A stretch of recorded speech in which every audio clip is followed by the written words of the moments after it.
गावातून गेलं आणि बघितलं तर आम्हाला सहज म्हणायचं कोणी बी घरी गेले आमच्या पहिल्यांदा विचारायचं की तुला काय व्हायचं काय व्हायचं. तर तुम्ही काय सांगताल पहिल्यांदा ही जी तुम्हाला ॲटमॉस्फिअर दिसतं दररोज चांगले लोक गेलेली झालेली दिसतात, डॉक्टर असेल इंजिनियर असेल काही असेल कुणी असेल चांगलं, पहिल्यांदा आपल्या काय येतं मी इंजिनियर बनणार, मी डॉक्टर बनणार, मी पोलीस बनणार, काही असेल प्रत्येकाची आवड असते त्या आवडीनुसार सांगेल. कशामुळे आवड कुठं निर्माण झाली तुमची, त्या बघितल्यानंतर आवड झाली तुमची, तुमची इथं नाही झाली. दररोज जनावराकडे गेलं तर काय जनावराला नंतर काय जाणार आहे नाही म्हणणार, तुम्ही जनावराचं नाव सांगितलं का, मी शेतात जाणार आहे म्हणलं का नाही, कुणी म्हणतो तुम्ही कोणतं सांगितलं पहिल्यांदा जी तुमच्या हृदयाची खेळ जी सगळं चांगलं वाटतं की मला कम्फर्ट लाईफ.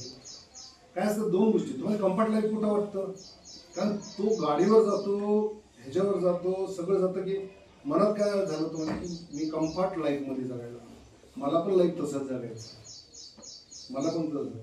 मग ते तिथवर जाण्यासाठी आपल्याला साधा एक गोष्ट नाही लागत, पण जशी तुम्हाला सांगितली पहिली गोष्ट आत्मनिर्भर, ती मला शिकायचं ते काही येऊ.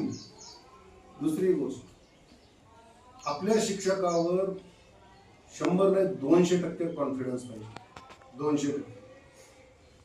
कशामुळे म्हणतो की गुरु आई वडील हे आपले जन्मदाते पहिले गुरु आहेत आपण म्हणतो.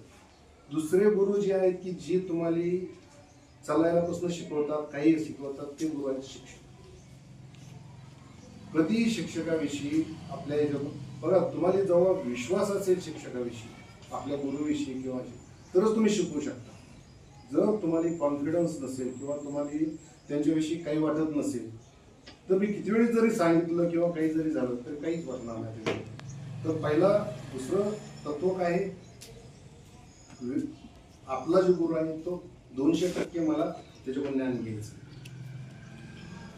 ती कसं घ्यायचं तुम्ही सांगून घेऊ.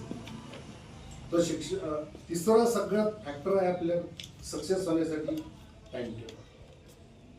टाइम टेबलशिवाय काहीच होत नाही.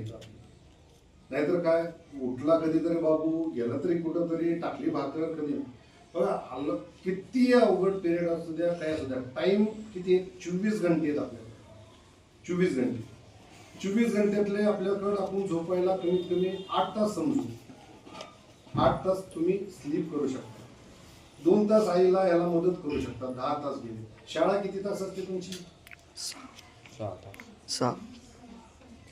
7 तास गेले जाण्या येण्यापर्यंत गेले. तुमच्याकडे तरी 3 तास उरले का नाही 3 तास. मी काय सांगतो उद्यापासून कुणाला ती भूक लागली काही लागली नाही, उद्यापासून पहिल्यांदा 1 तास बसायची सवय लावायची.